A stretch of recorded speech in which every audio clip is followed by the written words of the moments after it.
Negara Iriana Joko Widodo tiba di tempat acara.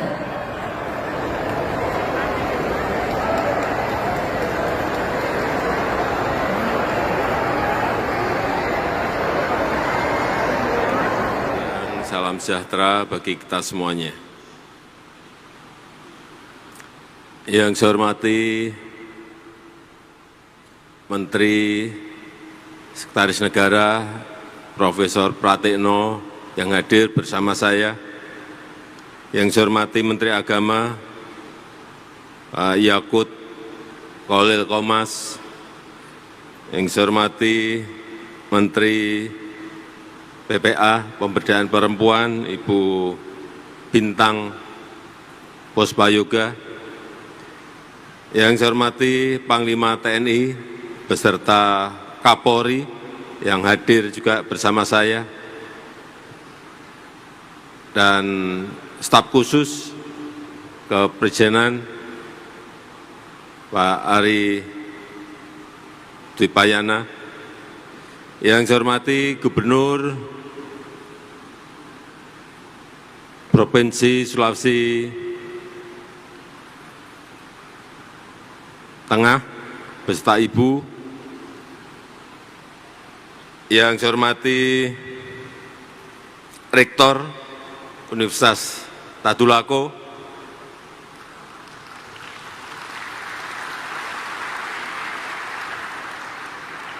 Yang saya hormati Ketum-Ketum Cipayung Plus yang juga hadir.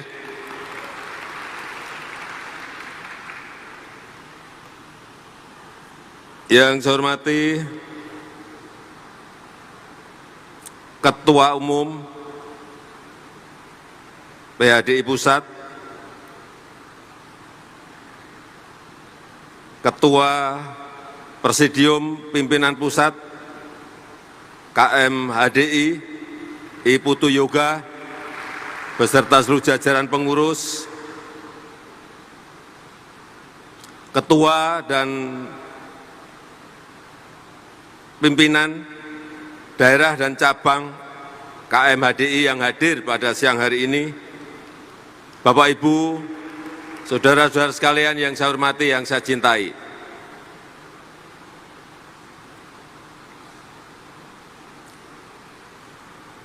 Palu ini dari Jakarta jauh sekali.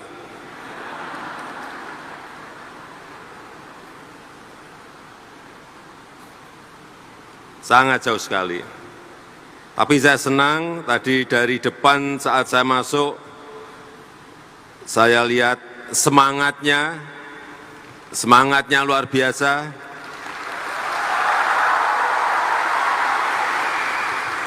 Kalau lihat yang semangat-semangat seperti ini, saya biasanya pengen bagi-bagi sepeda.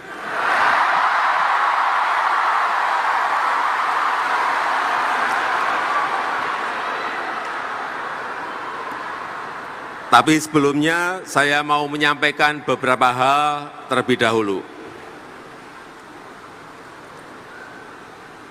Bapak, Ibu, dan saudara-saudara sekalian yang saya hormati, tantangan yang kita hadapi saat ini, tantangan dunia saat ini betul-betul tidak semakin mudah, tetapi kedepannya juga akan semakin menyulitkan, semakin sulit, bukan hal yang mudah. Kita tahu hampir 3 tahun pandemi, kita bersyukur bisa kita lewati dengan baik.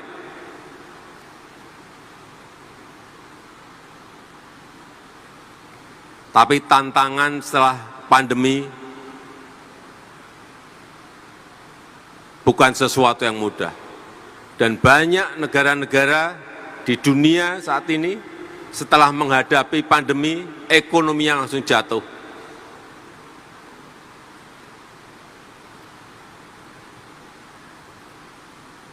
Saya bertanya kepada managing director-nya IMF, terakhir berapa negara yang menjadi pasiennya IMF? 96 negara. Hampir separuh negara di dunia sekarang ini menjadi pasiennya IMF. Artinya, sekali lagi, tantangan dunia saat ini semakin tidak mudah. Krisis ekonomi bisa mengatasi pandeminya, tapi nggak bisa mengatasi ekonominya. Krisis pangan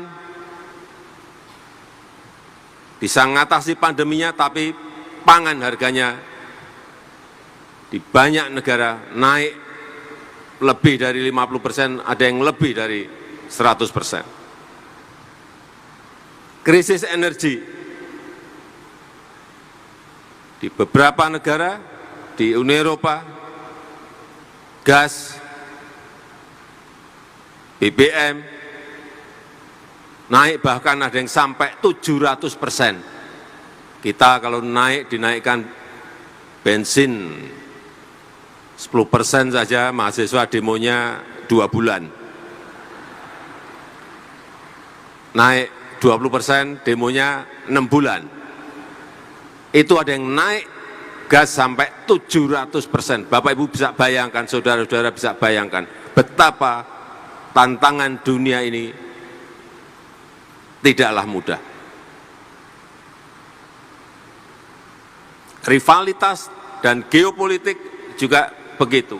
Tidak semakin mereda, tetapi semakin meningkat, memanas.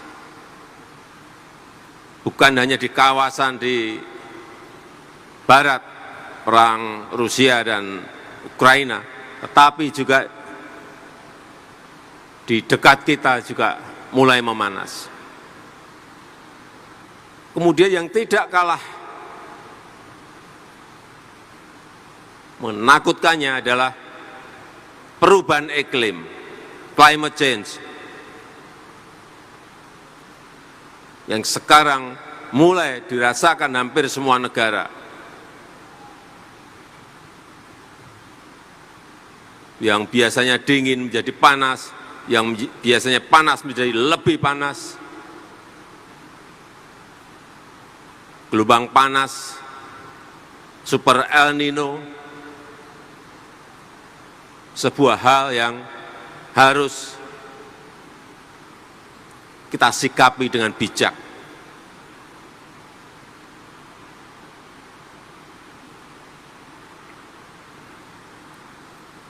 Dan dalam ajaran Hindu ada yang disebut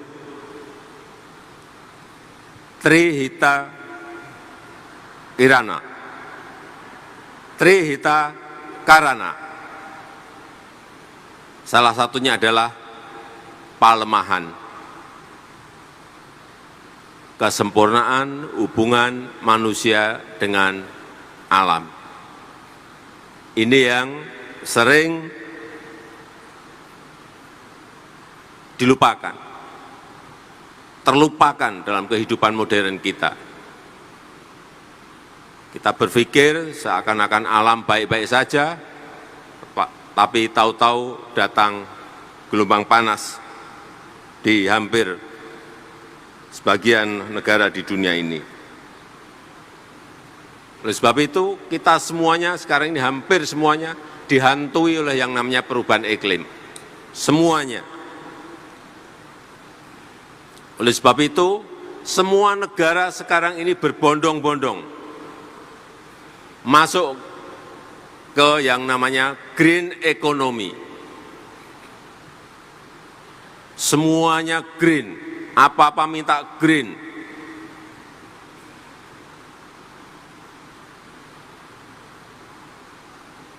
Ekonomi dunia sekarang ini transformasi ke green economy.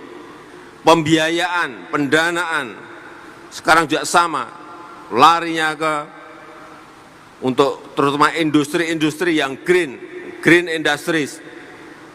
Penggunaan energi juga sama, beralih semuanya ke green energy. Karena kita semua ingin mengurangi dampak dari perubahan iklim. Semuanya green, green, green, semuanya. Ini tantangan, tetapi sekaligus adalah peluang. Ini tantangan, tapi sekaligus juga opportunity. Dan negara kita ini memiliki kekuatan yang besar, memiliki potensi yang besar untuk ini. Urusan yang berkaitan dengan green energy yang nantinya akan masuk ke green economy. Coba kita lihat potensi negara kita yang berkaitan dengan green energy. Kita memiliki 434.000 energi hijau. Baik itu yang namanya geothermal 24.000 megawatt, hydropower, sungai karena kita memiliki 4.400 sungai, potensinya 95.000 megawatt, solar panel, matahari, lebih besar lagi kita memiliki potensi 169.000 megawatt, angin, kita juga memiliki beberapa provinsi di Sulawesi sudah kita coba, hasilnya juga baik. Kita memiliki 68.000 megawatt. Inilah potensi yang kita miliki, sehingga akan menarik investasi. Kita juga membangun Green Industrial Park, kawasan industri tapi hijau, seluas 30.000 hektar di Kalimantan Utara. Semuanya menggunakan energi hijau dari Sungai Kayan yang ada di sana. Kekuatan ini kalau kita gunakan betul, ini akan menjadi sebuah kekuatan negara kita. Karena negara lain tidak memiliki potensi energi yang seperti tadi saya sampaikan sebesar itu. 434.000 megawatt itu adalah kekuatan besar.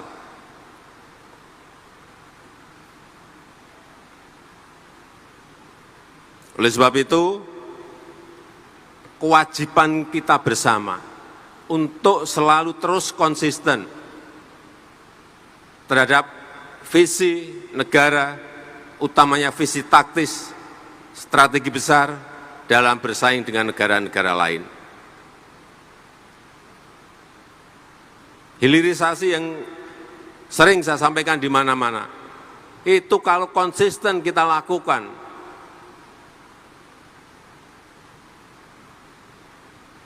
akan melompatkan negara ini menjadi negara maju. Sering saya berikan sebuah gambaran nikel. Sebelumnya kita ekspor dalam bentuk raw material, dalam bentuk bahan mentah. Per tahun nilainya kurang lebih 30-an triliun per tahun, ekspor hanya mentahan. Begitu mulai kita stop tahun 2020, stop ekspor harus dalam bentuk barang setengah jadi atau barang jadi. Melompat 1 tahun, angkanya menjadi 510 triliun.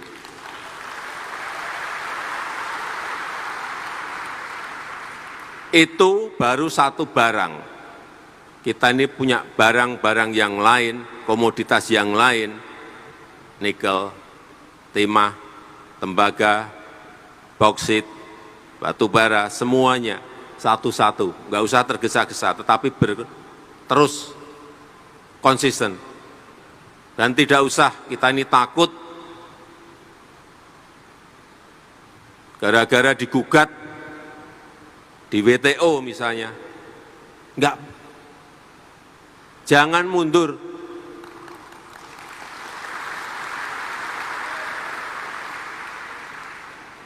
Pada saat kita stop tahun 2020, kita digugat oleh Uni Eropa. Gugat di WTO. Tahun lalu kita kalah. Kalah. Tapi saya sampaikan pada menteri. Menterinya tanya pada saya, Pak, kita kalah. Ya nggak apa-apa kalah, tapi jangan mundur.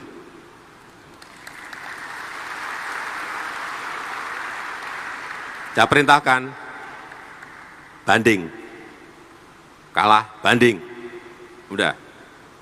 Yang ada di pikiran saya, saat bandingkan juga memerlukan waktu. Mungkin bisa 3 tahun, mungkin bisa 4 tahun, mungkin bisa 5 tahun.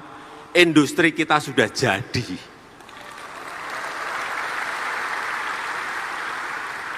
Sehingga fondasi kita kuat. Kalau kita digugat seperti itu, kita mundur. Sampai kapanpun negara ini tidak akan menjadi negara maju.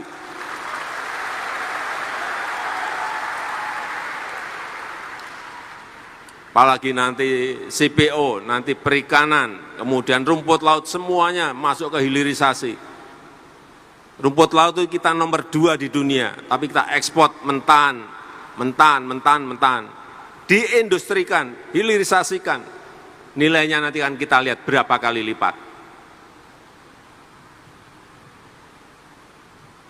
Masa sejak VOC 400 tahun yang lalu kita ekspor bahan mentah, sampai sekarang kita mau terus mengekspor bahan mentah. Untuk saya tidak.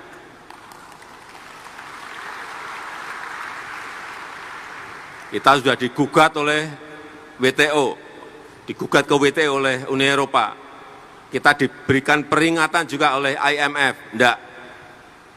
Menteri-menteri tanya ke saya, Pak ini ada terus, Pak ini ada tekanan ini terus.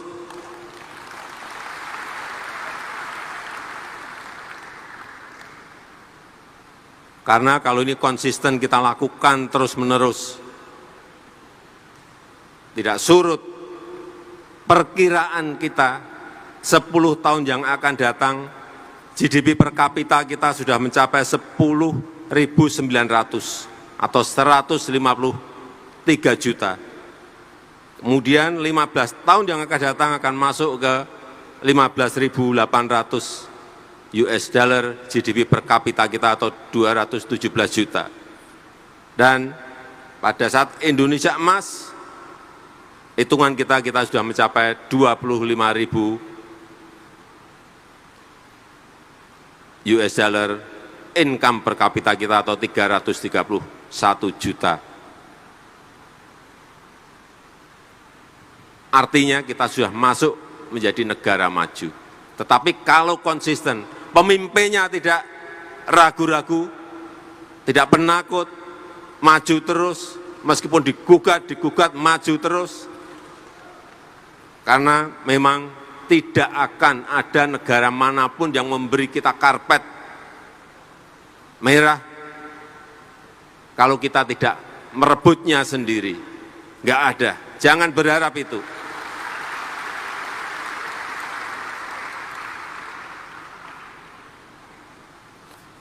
Ini kok serius terus. Sekarang silahkan maju. Sebentar, belum. Pertanyaannya belum ada kok udah mau maju.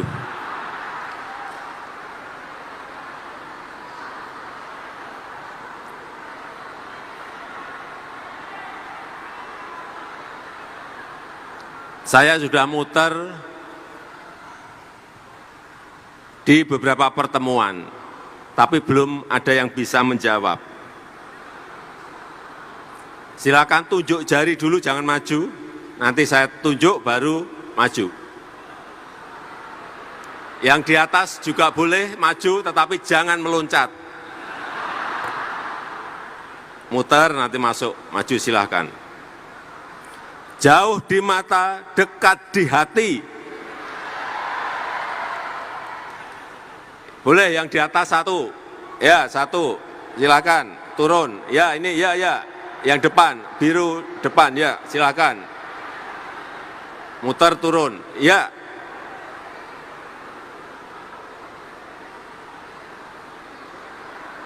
Jauh di mata, dekat di hati.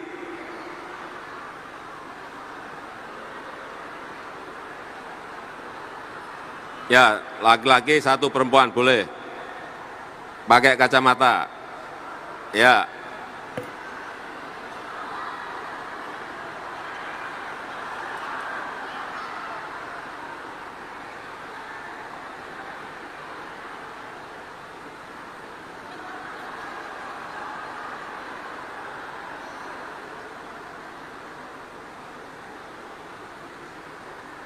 Silakan. Sini, Pak.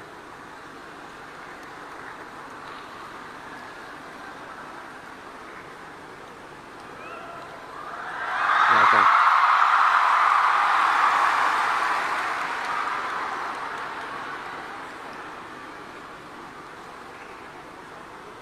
Satu kanan, satu kiri, silakan.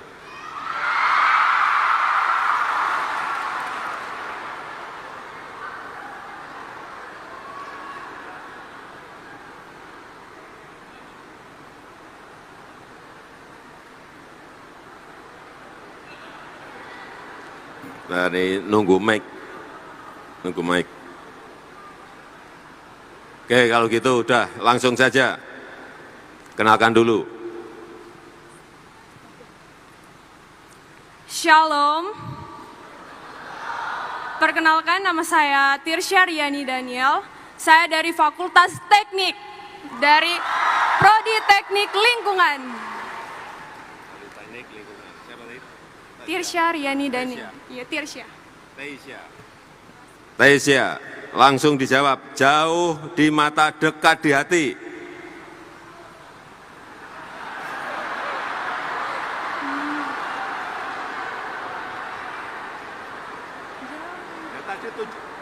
Tadi tunjuk-tunjuk gini apa tadi? Mau dekat saya aja ini, Pak. Mau dekat dengan Bapak Jokowi. Mau bilang terima kasih Bapak sudah menjadi Bapak Presiden yang begitu baik buat bangsa Indonesia. Saya sangat kagum dan sangat bangga kalau bisa Pak, Bapak bisa menjadi Presiden untuk ketiga periodenya. Terima kasih. Itu konstitusi nggak boleh. Jauh di mata, dekat di hati, jawab. Bapak jauh di Jakarta tapi dekat di hati saya. Jawabannya bukan itu, salah. Silakan kenalkan. Sebelumnya Om Swastiastu, perkenalkan nama saya Ika Deria Febriana, saya dari Lampung Selatan, Lampung, Pak. Lampung. Iya, Pak. Kadek Febri, Pak. Kadek Febri. Jauh di mata, dekat di hati, jawab. Kalau saya berpikir tadi singkatnya, saya pengen berpikir ibu saya, Pak, karena sedang jauh tapi di hati selalu. Tapi kalau saya berpikir secara saintis, yang paling dekat dengan hati itu ada empedu, Pak, tapi saya ngelihatnya jauh. Jawabannya yang tadi betul, ibu, betul. Tapi yang saya maksud jawabannya bukan itu betul, betul sekali. Tapi yang benar yang nomor 2, empedu. Benar. Cek. Ini saya bawa ke beberapa pertemuan, nggak ada yang jawab, sekarang terjawab oleh Kadek, udah.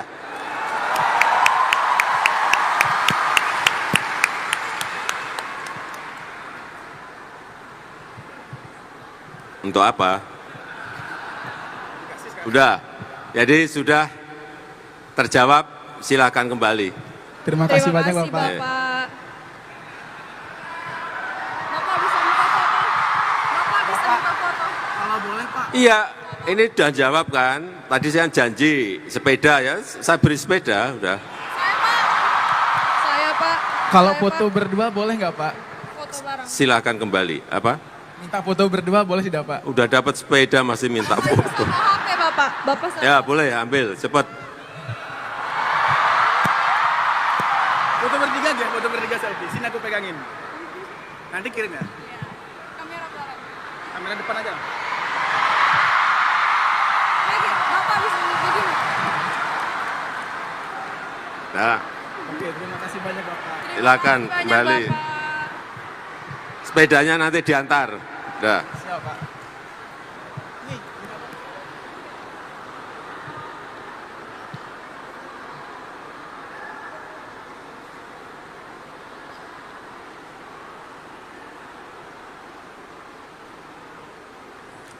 Satu lagi masih ada sepeda.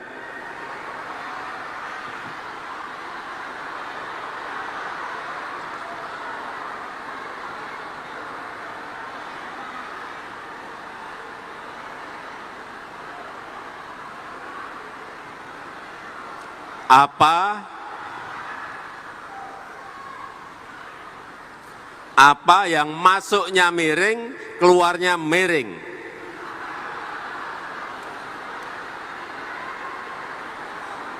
Ini harus siap jawabannya betul loh.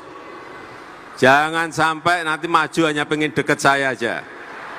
Boleh, nih. Ya, ya, Mbak.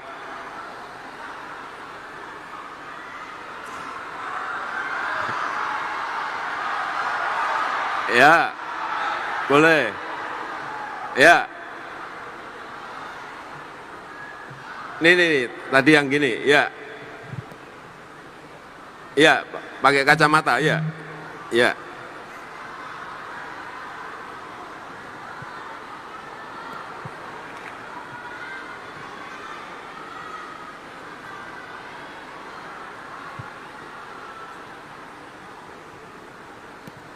Ya, silakan dikenalkan dulu nama.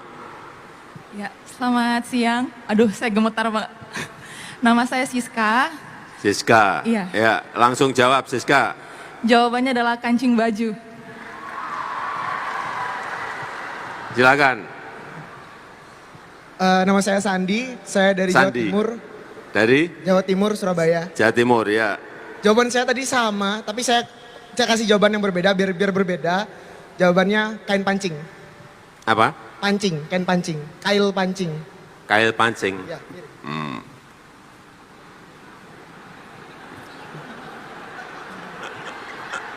Biar beda. Ya, sepedanya ke Siska, udah. Udah, silakan kembali. Jawabannya memang kancing. Iya. Pak, foto boleh ya? Ya udah.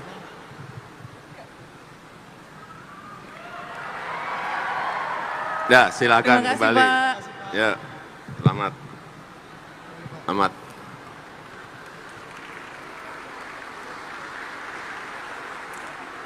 Jadi Bapak Ibu sekalian yang saya hormati, dalam mendukung momentum transformasi ekonomi hijau ini, saya minta KMHDI untuk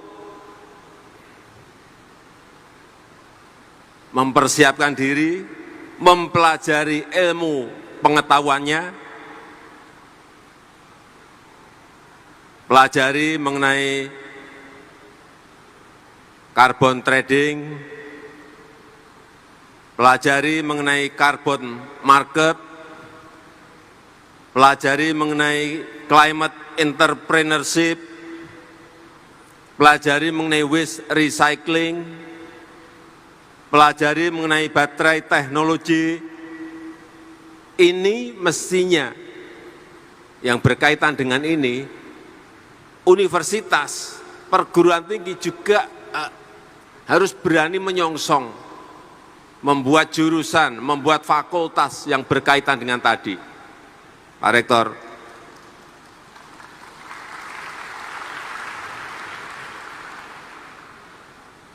Karena dunia ini sudah berubah, jadi kalau masih kita fakultasnya masih fakultas ekonomi, fakultasnya masih fakultas teknik, fakultas masih fakultas apa lagi? Sosial politik. Wah, dunia perubahannya sudah sangat cepat sekali. Jadi kita semuanya memang harus memiliki inovasi dan keinginan untuk menyongsong perubahan-perubahan itu. Dan juga saya titip ke KMHDI, sosialisasikan mengenai jaga hutan, jaga air, pengelolaan sampah, terutama sampah plastik, mengurangi polusi, sudah mulai menjadi problem besar kita polusi saat ini.